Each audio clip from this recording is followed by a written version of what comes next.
ating friend.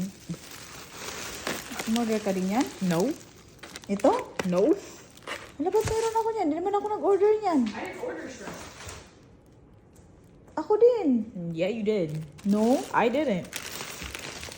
Oh, guys, ang panga. Yung tuna ko. Wala pa nga. Ew, is this leaking? No.